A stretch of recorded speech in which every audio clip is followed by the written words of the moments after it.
Hi అండి, నేను మీ పార్థసారథి. మీరు చూస్తున్నారు Parthu tech blogs. So friends, మీరు అన్నోన్ నెంబర్కి అర్జెంటుగా వాట్సాప్ చేయాలంటే మీరు ఏం చేస్తారు? ఆ నెంబర్ని మీ మొబైల్లో సేవ్ చేసుకోవాలి, ఆ తర్వాత వాట్సాప్ చేయాలి. లేదనుకుంటే మొబైల్లో క్రోమ్ బ్రౌజర్ ఓపెన్ చేసి డెస్క్టాప్ ఓపెన్ చేసి ఆ తర్వాత కొంత అంటే సంథింగ్ ఏదో టైప్ చేసి ఆ తర్వాత ఆయన నెంబర్ని టైప్ చేస్తే అప్పుడు వాట్సాప్ ఓపెన్ అవుతుంది.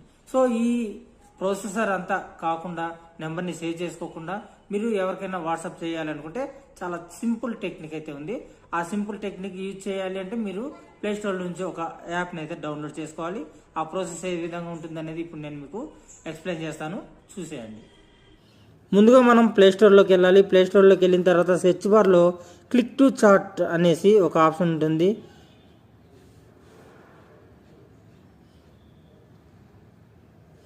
చూడండి, ఫస్ట్ ఆప్షన్ వచ్చింది కదా, క్లిక్ టు చాట్. ఈ క్లిక్ టు చాట్ అనే యాప్ని అయితే మనం డౌన్లోడ్ చేసుకోవాలి. నేను ఆల్రెడీ డౌన్లోడ్ చేసుకున్నాను, సో అందుకే ఓపెన్ అని వచ్చింది. ఓపెన్ చేసిన తర్వాత ఇంటర్ఫేస్ ఈ విధంగా ఉంటుంది. ఇక్కడ మనం ఏ నెంబర్కి అయితే వాట్సాప్ చేయాలనుకున్నా ఆ నెంబర్ని టైప్ చేయాలి.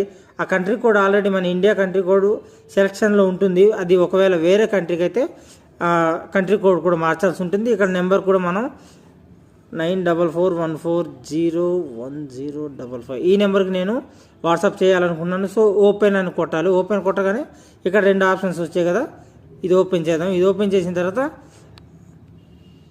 ఓపెన్ అయింది. ఓపెన్ అయిన తర్వాత చూసారు కదా, దీనికి మనం ఏదో ఒక నెంబర్తో హాయ్ అని మెసేజ్ పెట్టాను. హాయ్ అని వెళ్ళిపోయింది. సో నేను నెంబర్ అయితే సేవ్ చేసుకోలేదు, అంటే ఇది నా సెకండ్ నెంబర్ అనమాట. చూసారా, ఈ సెకండ్ నెంబర్ ఇక్కడ హాయ్ అనేసి మెసేజ్ ఆల్రెడీ సెండ్ అయిపోయింది అనమాట. సో ఈ విధంగా అయితే మనం ఎదుటి వాళ్ళ నెంబర్ని మనం సేవ్ చేసుకోకుండా వాట్సాప్ అనేది వాళ్ళకి సెండ్ చేయడానికి ఇది ఒక సింపుల్ ట్రిక్ అని నేను అనుకుంటున్నాను.